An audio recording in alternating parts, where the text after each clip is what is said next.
So let's take a look at bounded media management. Essentially, we're looking at the requirements for supporting a media twisted pair or wired or fiber network. So let's go ahead and see some of the components and some of the things that are required. First of all, media distribution frame, basically that's a rack inside the demarcation line, and that connects the premises equipment to the server's provider equipment. So basically this is the line of, this is the rack that holds the line between your personal equipment and the ISP's equipment. Intermediate distribution frame is a wiring rack connecting the premises locations to the premises MDF or media distribution frame. So once the signal leaves the MDF, then it goes into the IDF, and then it spreads out throughout the building.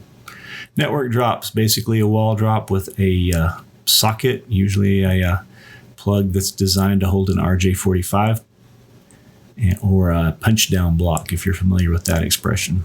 Patch panel is a device consisting of numerous ports used to connect network drops copper media to a LAN. Essentially, it's a front piece for a switch. It makes the rack a lot more organized.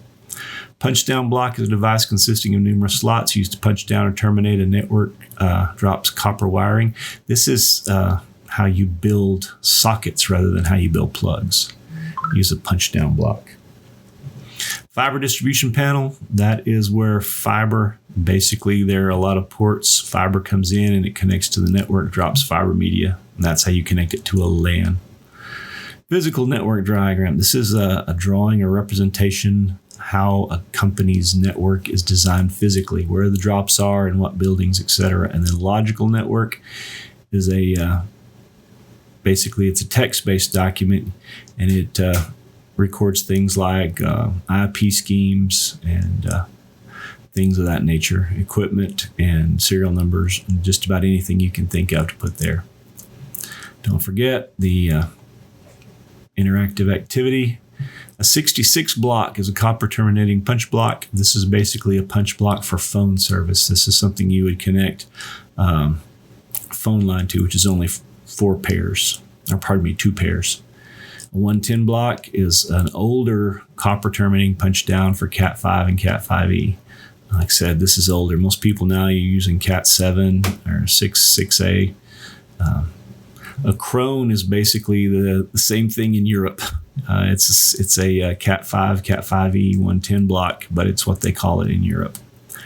A BICS, Building Industry Cross Connect, is a copper terminating punch down used with Cat6 and above. So a BICS is to Cat6 what a 110 block is to Cat5, Cat5e. A multimedia patch panel provides various copper and fiber media ports.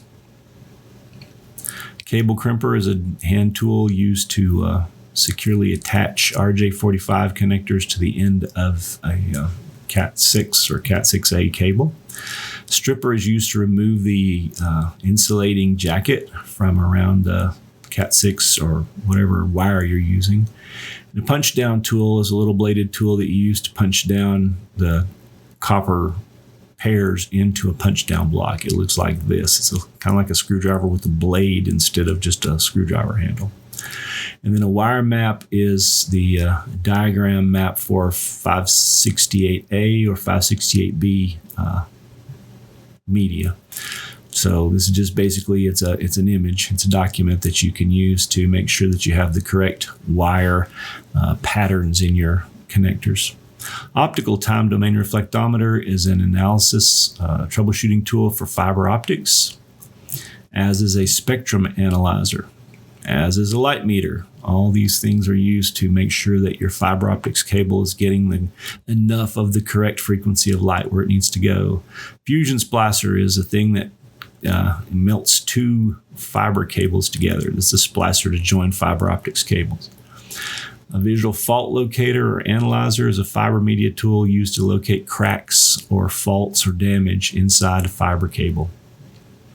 Multimeter is a device that performs various electrical tests. It looks for resistance, looks for voltage, looks for current, those sort of things. A tone generator is a toner. It's a tool used to trace cable segments. So you hook one end up to a tone generator and then you use the hand unit following the cable back. And as long as you're very close to that or touching that cable, it'll make sound. So you can follow the cable back to wherever its origin is.